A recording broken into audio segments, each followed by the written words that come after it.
Olá, nossa conversa hoje é com uma professora e escritora aqui de Jacareí, a Cecília Abreu. Muito obrigada pela sua presença, por ter aceitado o nosso convite. Eu que agradeço estar aqui conversando com você, Rodrigo. Vamos começar um pouco falando sobre a sua trajetória pessoal, né? A senhora é nascida em Jacareí. Nasci aqui, graças a Deus. Nasci aqui em Jacareí, minha família toda é daqui. E é isso. A sua infância, o que a senhora lembra da cidade? Anos 50, anos 60? Como é que era essa Jacareí da sua infância? Nossa, era muito diferente do que é hoje, viu? Eu lembro ainda que existia o trem que atravessava a cidade, né? Tinha um coreto lindo aqui na praça, Conde Frontin, que tinha uma fonte iluminada, né? Era muito bom. Tinha o Lago da Matriz, tinha aquelas festas maravilhosas lá, né? Da padroeira, que a gente frequentava bastante, né?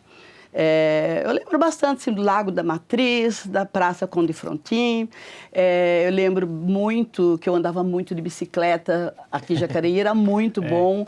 E a bicicleta que eu usava era uma bicicleta enorme do meu pai. Eu rodava a cidade de bicicleta e era muito bom, não tinha perigo nenhum, né? Depois, quando fiquei adolescente, eu estudava no Sene, foi uma época muito boa, dos anos 70, que a gente conheceu muita gente bacana. O Sene era totalmente diferente, nossas conversas, nossas amizades, assim, era bem diferente do que é hoje. A gente fazia música, cantava no Lago do Rosário, né? Imagina, né? Hoje não acontece isso. E naquela época a gente tinha essa liberdade de cantar, né? Os meninos que hoje não estão aqui em Jacareí, que era a turma, né? Do Jaime, Allen, né?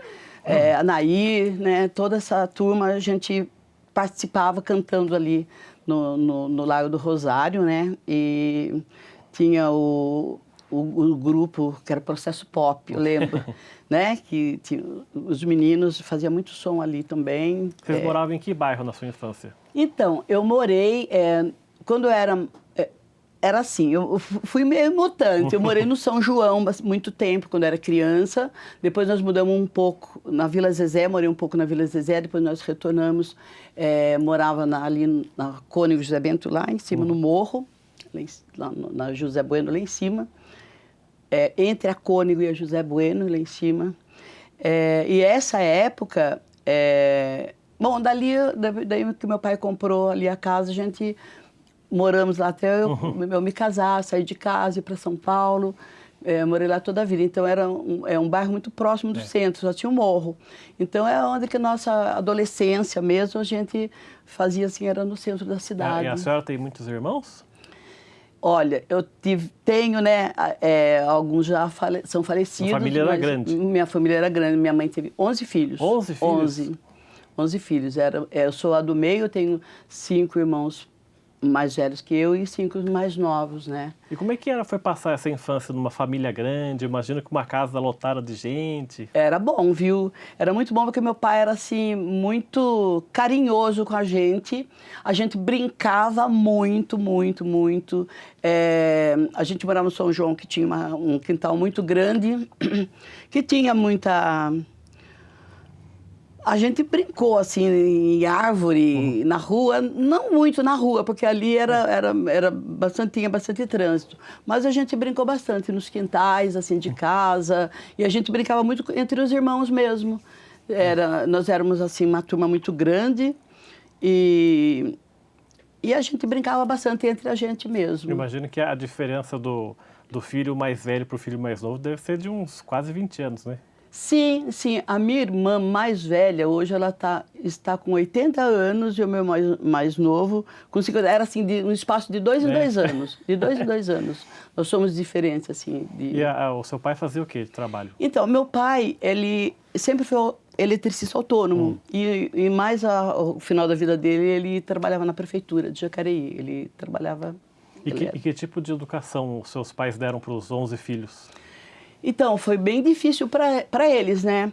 porque o meu pai era assim, ele era autônomo, mas ele gostava que todo mundo fosse estudar, e nós estudamos bastante. A maioria dos meus irmãos se formaram, mas assim, tudo técnico, né? Eu só tenho uma irmã que é formada professora, duas irmãs que são formadas professoras também, e os meus irmãos tudo assim técnico. A maioria deles, os mais velhos foram também eletricistas, que nem meu pai. O mais novo, ele trabalha no CTA até hoje. E eu tenho uma irmã também que ela era autônoma também, que era vendedora autônoma, mas ela faleceu, que é a minha irmã mais nova. Os três mais velhos também já são falecidos, eram eletricistas também. E a outra professora, e minha irmã mais velha é dona de casa. Não teve, assim, muita... Mas em relação àquela educação do cotidiano, o seu pai e sua mãe eram pessoas rígidas, assim, que cobravam? Muito, muito. Minha mãe era muito severa, muito, muito. A ponto mesmo. de quê, por exemplo? A nossa educação naquela época era muito repressora, né? Era muito repressora. O meu pai, ele era mais maleável que a minha mãe, mas ele também, a gente não podia sair, né? Não podia sair, se a gente saísse, eles vigiavam a gente, né? A gente, assim, à tarde, os bailinhos que tinha, a gente ia, eles não gostavam. Às vezes minha mãe entrava, tirava a gente, porque na adolescência. Mas também tem outro lado, né, que a gente tem que estudar, né? A gente tem que estudar. Pelo menos, eu me formei, tenho pós-graduação, as minhas irmãs também são professoras, também se formaram, têm pós-graduação. Só os rapazes que eles mais foram por nível técnico mesmo, que eles se formaram assim, mais em nível técnico, de eletricidade. Mas a educação era bem rígida. Minha mãe era muito brava, cobrava muito da gente, a gente tinha que fazer tudo certinho. E era aquela educação rígida mesmo. Hoje, olhando para trás, a senhora percebe, assim, em referência de característica de personalidade, o que a senhora herdou do seu pai? O que a senhora se parece com o seu pai e o que a senhora se parece com a sua mãe? Tá. Então, o meu pai era uma pessoa política. Então, acho que nós, eu e as minhas irmãs, pelo menos, nós herdamos esse lado político dele, sabe? Bom, o meu pai, naquela época, o meu pai fazia parte de um partido comunista aqui de Jacareí. Depois, não. Depois ele foi... acho que foi também entendendo o sistema do partido, e eu acho que daí eles foi para uma outra política, que todo mundo foi decidindo para outros partidos daqui da cidade, mas a gente herdou essa gana aí... política do seu pai. Política do meu pai. E da sua mãe. E da minha mãe é uma coisa meio conservadora, eu acredito. Porque são raízes, não tem jeito, né?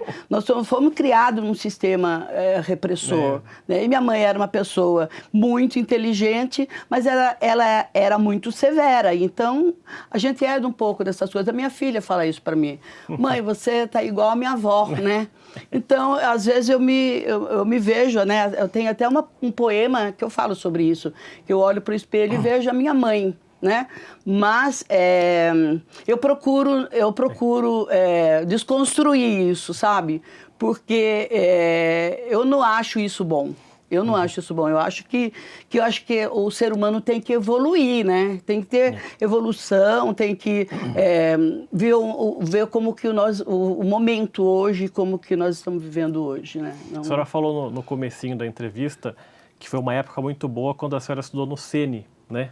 Com ali peças de teatro, música, e era uma efervescência cultural que Jacareí tinha mesmo. Assim, da parte final dos anos 60, comecinho dos anos 70. Queria que a senhora lembrasse um pouco dessa época aí. Ai, olha, eu lembro muito, porque nosso recreio no Sene... Inclusive política aí com o José Simplício também, né, o professor, né? Exatamente. Era assim, o nosso recreio era a base de música. E quem tocava era o Jaime, o Elber, né? O Elber, a Nair cantava. Então, essa turma frequentava o nosso recreio, né? Então, era a época da Tropicália. Então, nós vivemos essa época, a época da Tropicália, que era uma revolução cultural, né? Foi uma revolução cultural. E o professor Simplício, ele teve muita muita repercussão, assim, nos meios, né? Na verdade, nessa época eu tinha 13 anos. Eu era, assim, eu não tinha muito entendimento político da época. Eu participava, mas não tinha, assim, aquele entendimento, esse é o movimento que está estourando, que eu estou participando. Eu não tinha essa consciência ainda. Depois, muito mais tarde, que a gente vai falar, nossa, olha, eu participei disso, daquilo. E também tinha o teatro, né? O teatro era muito forte dentro do CN. Inclusive, o meu cunhado, que é o Carlos Guedes, Bueno Guedes, daqui de Jacareí também, ele foi uma pessoa que... Ele, o Tião, tinha vários... O Godoy, que já também não está mais aqui com a gente, eles foram peças fundamentais, assim, na cultura dessa época, sabe? Porque a gente assistia isso, assim, ao vivo, né? Inclusive, numa dessas peças, que era Morte e Vida Severina, que eles apresentaram, foi que a minha irmã conheceu o Guedes e se casaram, assim, um pouco depois, né? A gente era adolescente ainda, nessa época. E a senhora, essa efervescência política que o seu pai tinha, que passou para vocês, a senhora começa a perceber quando na adolescência, mais ou não? Ou mais para frente ainda? Olha, um pouco mais para frente. Foi mais assim, quando, na verdade, eu já tinha assim, mais 18 anos para 19 anos, quando foi que eu tinha um namorado, terminei com ele e fui morar em São Paulo, assim, quando eu tinha de 19 para 20 anos. Esse aí é comecinho dos anos 70, né? Era 73. É uma época que aí o regime militar já estava um pouco mais forte, né? Mais brutalizado, né? Pois é, e a gente não tinha tanta consciência, então a gente vai para São Paulo, né? No meio da agitação mesmo. Por quê? Porque quando eu cheguei em São Paulo, fui morar na casa de uma amiga que inclusive ela faleceu num assalto que teve em São Paulo, ela era secretária de uma firma. Então, eu fui morar na casa dela. Quando eu fui trabalhar, eu tinha que trabalhar, né? Eu fui trabalhar no supermercado, era a caixa do Pão de Açúcar.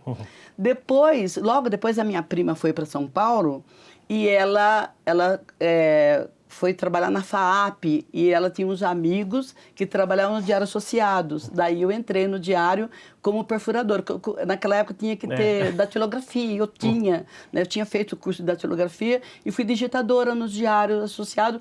Lá dentro eu conheci muita gente. Lá que eu comecei a despertar, que eu estava no meio de um movimento político, que foi lá também quando morreu o Herzog, eu trabalhava dentro do Diário, foi muito doido, porque os jornalistas ficaram assim, né, todo mundo apavorado, e foi uma época muito agitada na minha vida em São Paulo, nessa época. Fala pra gente, então, como é que era, eu pedia para a senhora descrever essa época dos Diários Associados, esse movimento político, né, que começou ali a borbulhar mesmo lá dentro, principalmente das redações dos jornais, né? Ou a senhora trabalhou dentro de um lá.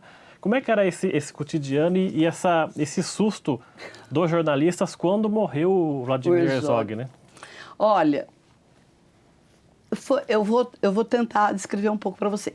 Era eu e minha prima. Minha prima tinha muita relação com os jornalistas, porque ela trabalhava na secretaria da FAP. E então a gente saiu do jornal e a gente ia pro barzinho. Em um barzinho chamado Redondo. Era em frente ao Teatro de Arena. E lá, todos os jornalistas frequentavam lá.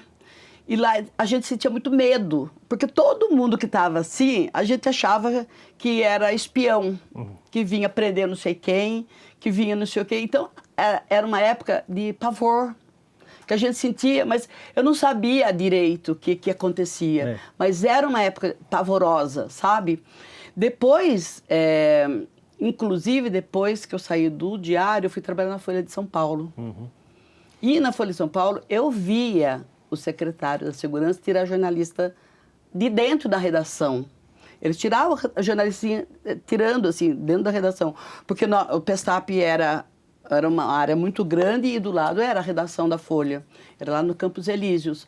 Então, essa época, como você falou, era uma época de muita agitação, a gente tinha muito medo, a gente também convivia com os rapazes que faziam música e eles também tinham medo, porque quando a gente estava sentada, às vezes sentava alguém junto e começava a perguntar: Ah, era uma música do Belchior. Mas quem é que compôs essa música? Você sabe quem compôs essa música? Começou a fazer perguntas, a gente já morria de medo, sabe? Era um negócio assim, a gente já saía, ia embora, não queria falar com ninguém. Muita desconfiança, né? Muita desconfiança, era muito medo, porque era tudo, rodava assim no centro, né? Era no centro e o exército passava de caminhão para lá e para cá. Só na vigilância. Eu lembro que um dia uma amiga emprestou um casaco de boutique que era camuflado, né? E o exército arrancou meu casaco na avenida. Eles passaram o caminhão, então eles pularam de cima do caminhão e tiraram meu casaco. Minha amiga, esse casaco é de boutique. E começou a mostrar a etiqueta para eles não ter arrancado e ter levado o casaco. Então, era tudo assim, uma época que, na verdade, a gente sentia na pele, mas não tinha muita noção, porque senão a gente não estava ali, né? No meio de toda aquela confusão, né? Ia para lá, ia para cá. Eu tinha 20 anos, cara, eu tinha 20 anos. E eu sobrevivia no meio disso tudo. Até que eu me apaixonei por um cara, né? Que um cara ele era hippie, me apaixonei por ele. Tive 2 filhos com ele, ele morreu no acidente e voltei para Jacareí. Tá certo, vamos continuar essa história no próximo bloco. O Gente em Destaque volta daqui a pouco. Até já.